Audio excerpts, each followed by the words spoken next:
Insightful podcasts by informative hosts.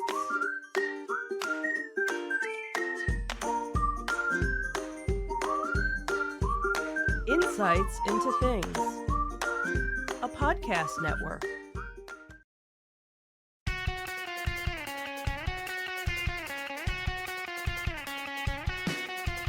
Welcome to Insights into Entertainment, a podcast series taking a deeper look into entertainment and media.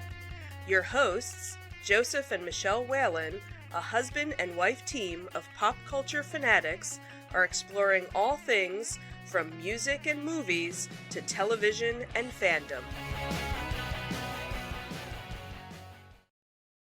The Spider-Man Far From Home trailer is about to play, but if you haven't seen Avengers Endgame yet, stop watching because there's some serious spoilers about to come up.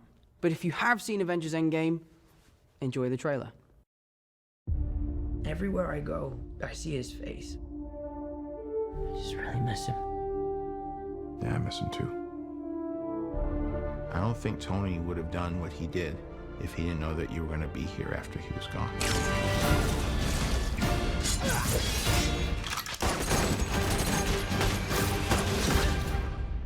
You gonna be the next Iron Man now? Well, no, I don't have time. I'm too busy doing your jobs. Oh. I'm kidding. Look, keep up the good work because I am going on vacation. Heads up, Nick Fury's calling you. I don't really want to talk to Nick Answer Fury. the phone. Why? Because if you don't talk to him, then I have to talk to him. I don't want to talk to him. You sent Nick Fury to voicemail? I gotta go. You do not ghost Nick Fury. What up, dorks? What's up? We're just talking about the trip. I'm here in St. Marco Polo. Oh, I think MJ really likes me. that reminds me when I first fell in love. You're a very difficult person to contact, Spider-Man. This is Mr. Beck. We could have used someone like you on my world. Your world? Beck is from Earth, just not ours. The snap to our hole in our dimension. You're saying there's a multiverse? We have a job to do, and you're coming with us. There's gotta be someone else you can use. What about Thor? Off-world. Captain Marvel? Unavailable. But I'm just a friendly neighborhood Spider-Man. Bitch, please, you've been to space. What do you want, Peter? I want to go back on my trip with the girl who I really like and tell her how I feel. MJ, I'm Spider-Man. No, of course I'm not. I mean, it's kind of obvious. You're right, you may not be ready, but this is my responsibility. Saving the world requires sacrifice. Sometimes people die. Oh my God. I just always feel like I'm putting my friends in danger. The world needs the next Iron Man. You going to step up or not?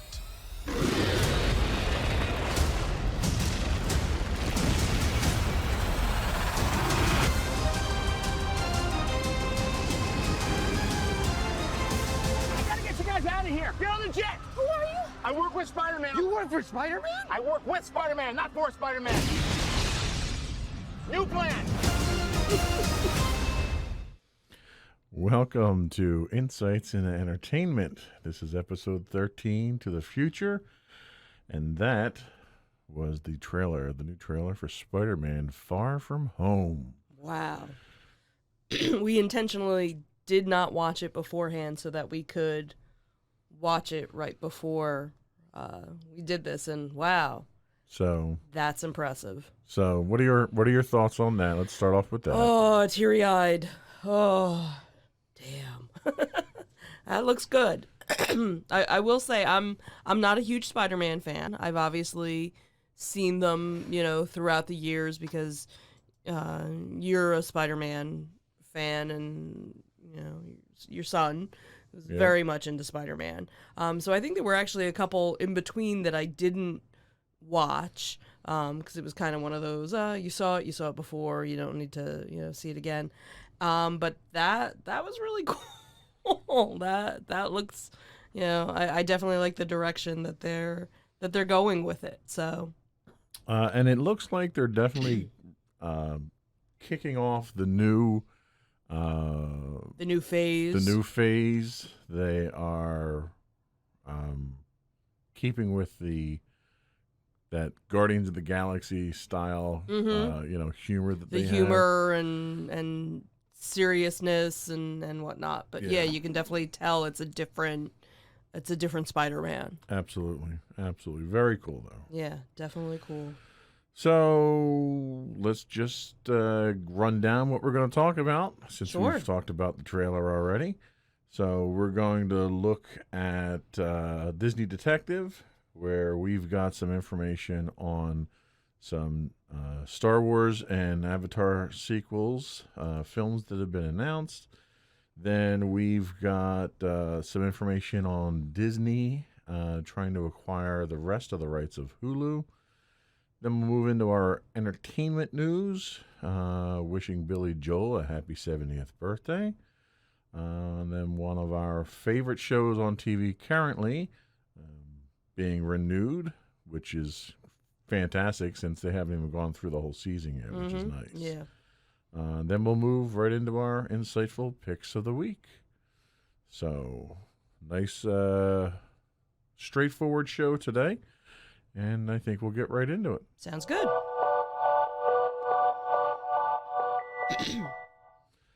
Go for Disney Detective. So, as you mentioned, Disney did announce the dates for their next 3 Star Wars films and 4 Avatar sequels. So the 3 Star Wars films will begin starting in 2022. They're going to take a hiatus between Rise of Skywalker, which actually hits this December, obviously, as everybody knows. And if you don't know, you've been living under a rock for a while. The next film is scheduled for December of 2022. 2 more films will follow. Nothing's been announced as to what they are at this point. But Avatar, which they've been talking about for a while now, those have finally gotten their release dates. There's actually 4 sequels planned for that. So Avatar 2 was bumped from December of 2020 to now December of 2021. And then Avatar will kind of alternate dates with Star Wars, going like every other year.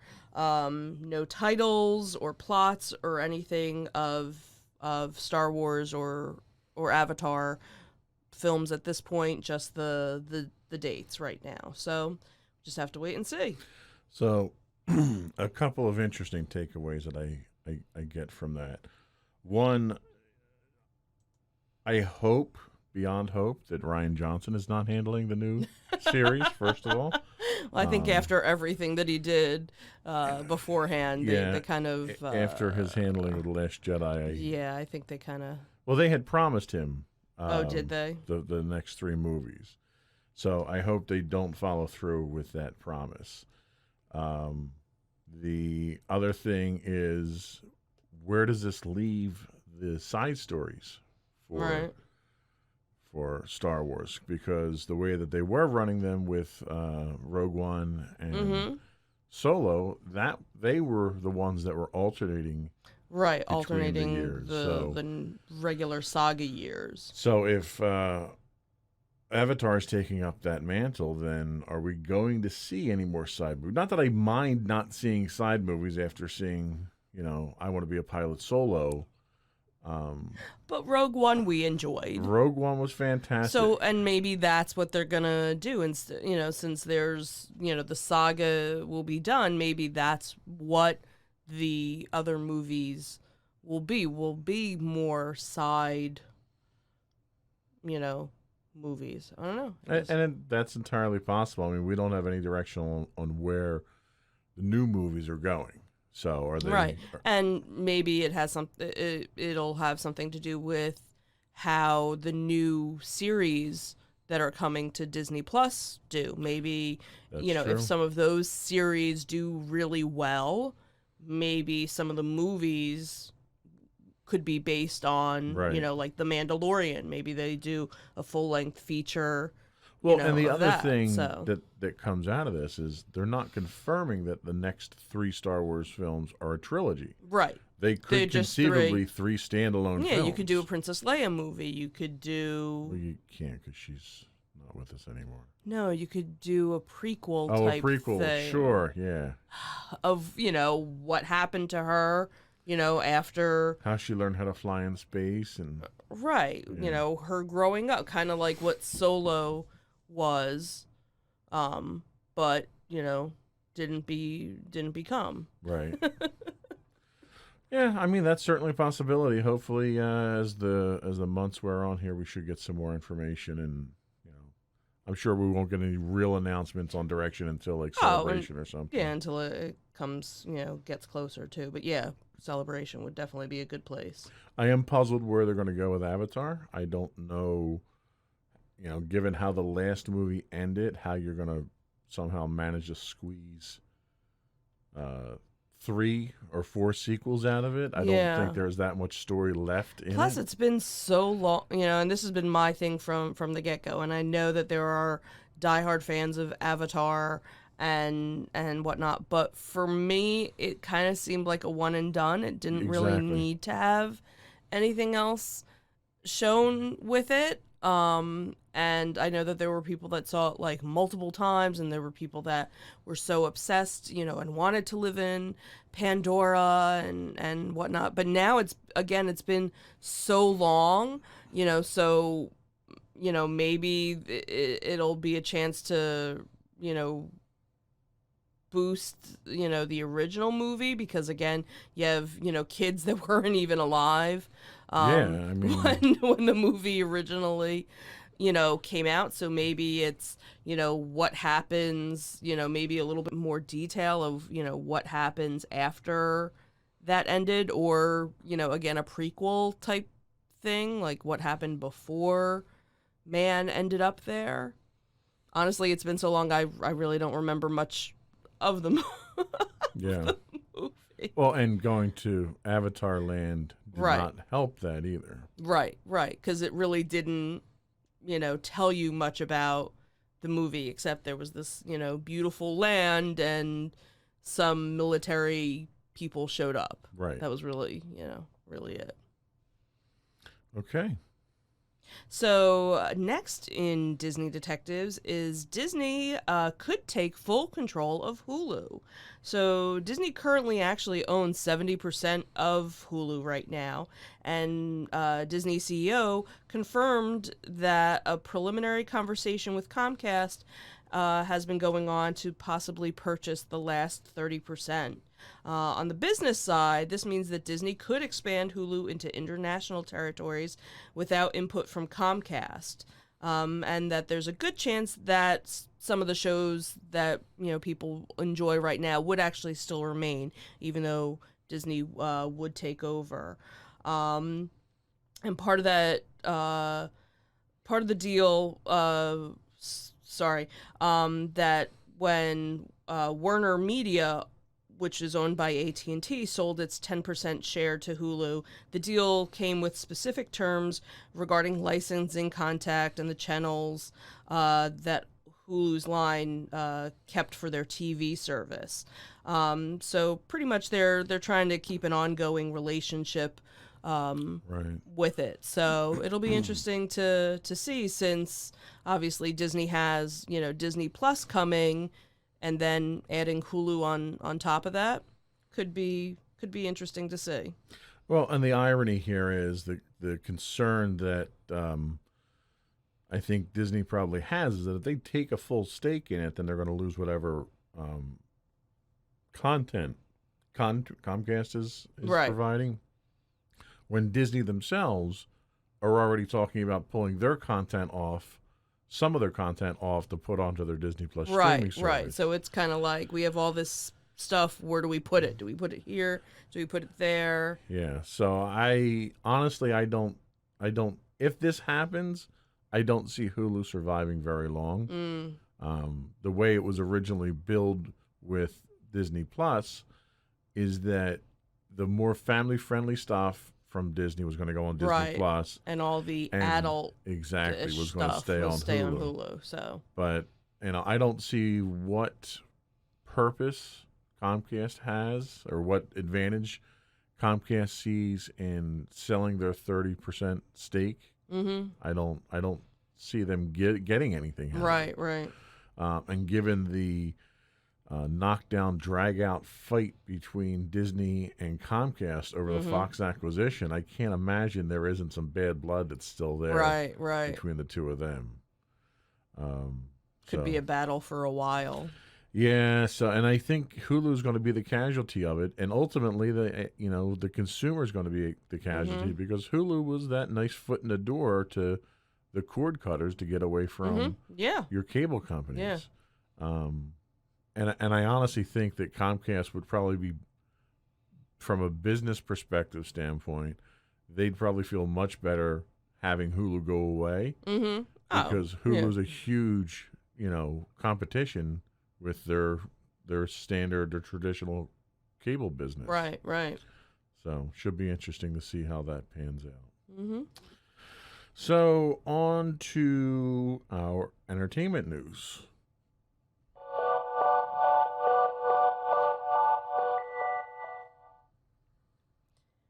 So, one of our favorite musicians, we realized, turned 70 this past Thursday, and that is Billy Joel.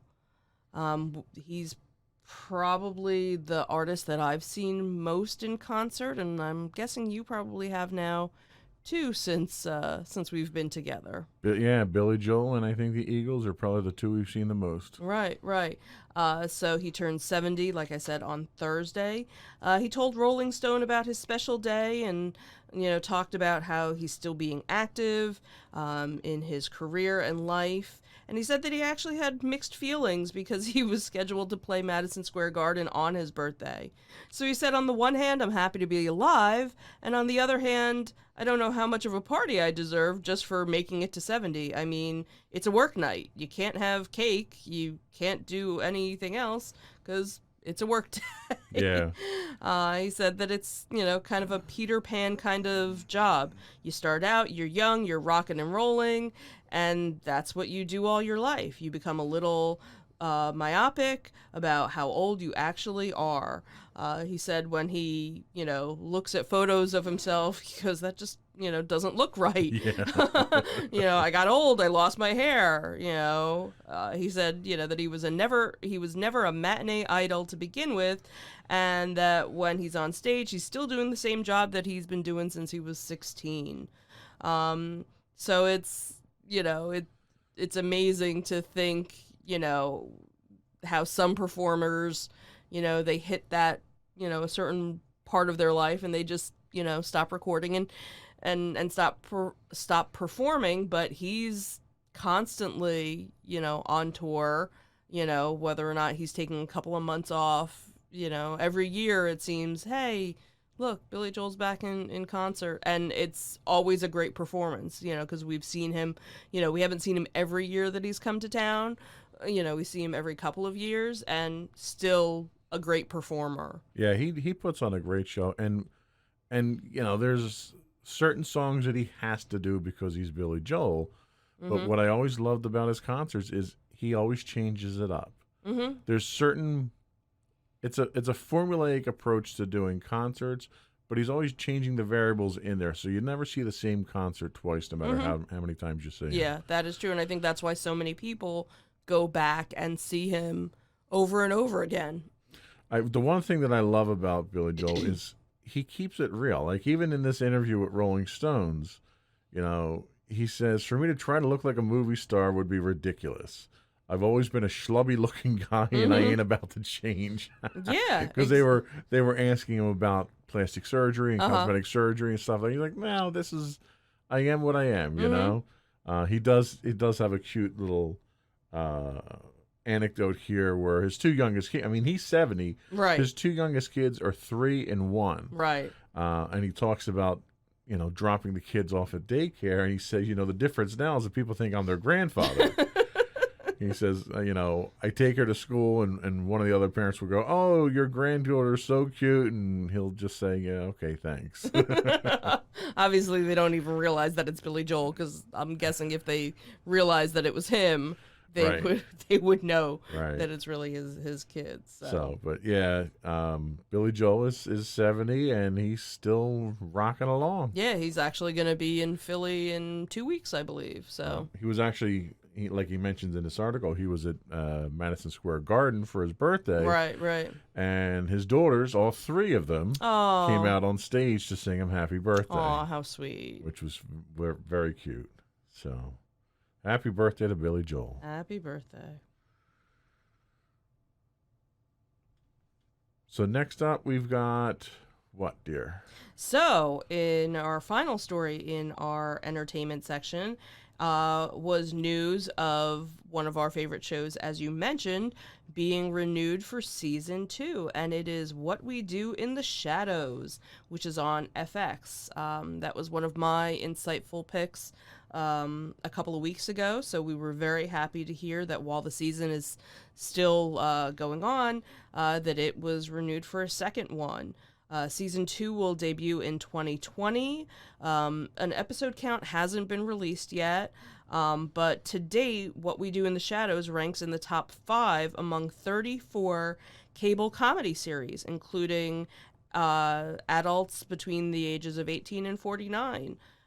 So across all platforms and airings, the first 5 episodes have averaged an average audience of 2.81 million viewers. So that's pretty impressive for this little show that's on FX. Yeah, and, it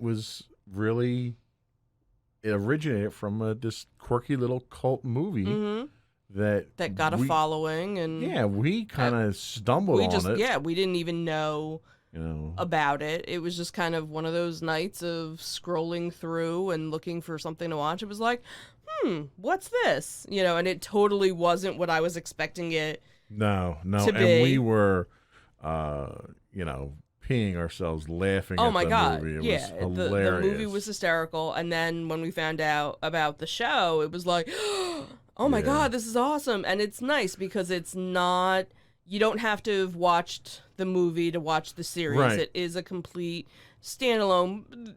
There's certain quirky things that, it's done in the same style. Right. With the same premise. The difference is the plot lines of the show are completely independent of the movie. Right. So I would definitely recommend seeing the movie still because it was so absolutely. Yeah, the movie was hysterical, So it's just a really funny take on if vampires were living in our modern world and just had no idea how. With the documentary crew following them with around. the documentary crew following them around, and sometimes casualties happen, and everyone, oops, sorry.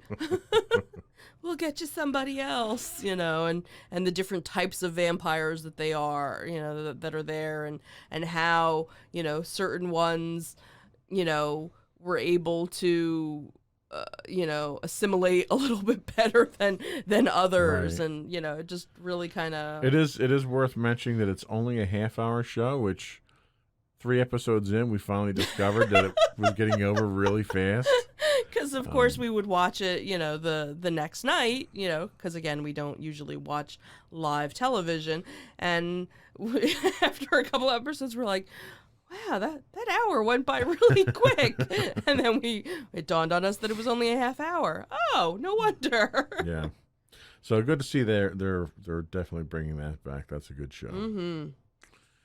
And I think that was all we had for entertainment news today. Yeah, that's it for today. So we will move right into our insightful picks of the week.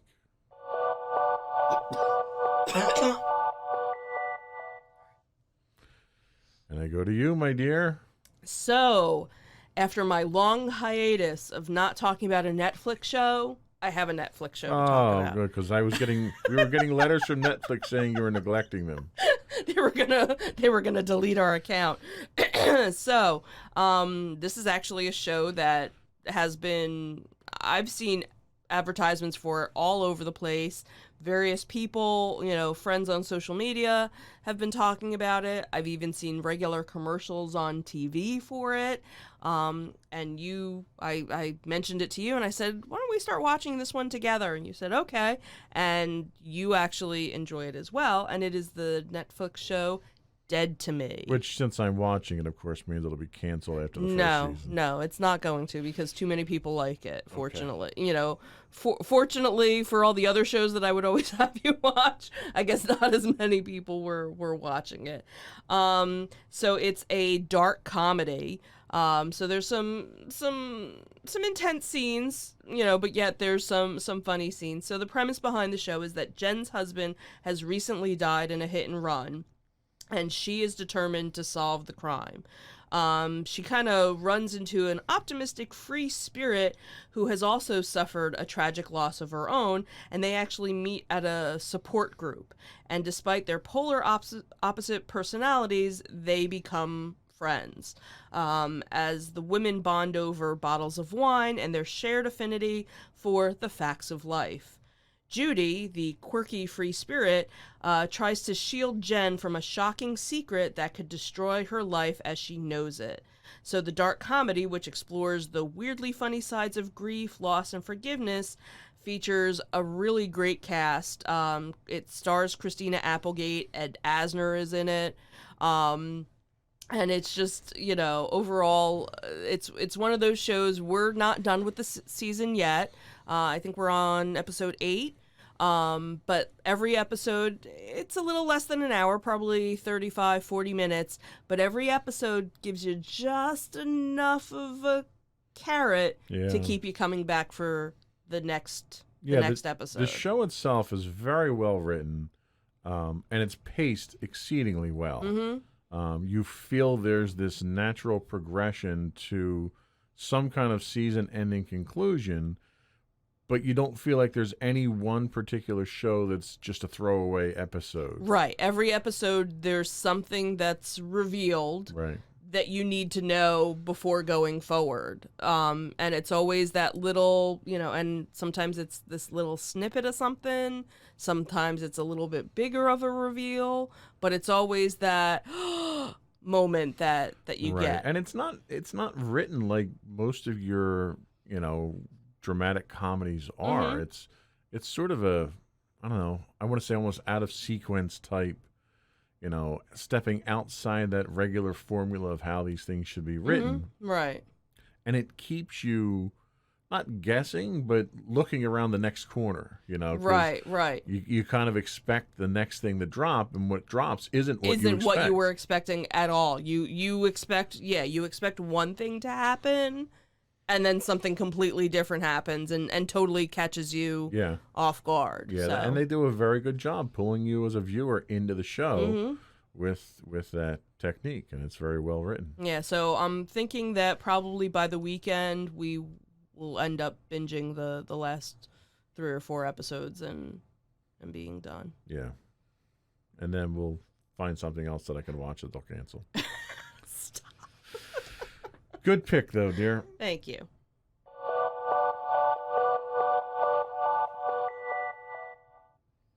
So my pick of the week is another television show. This one is on the Vice channel, and it is called Dark Side of the Ring. The published synopsis is: from backstage controversies to mysterious deaths and unsolved homicides, the series explores the darkest stories from the golden age of professional wrestling and tries to find truth at the intersection of fantasy and reality.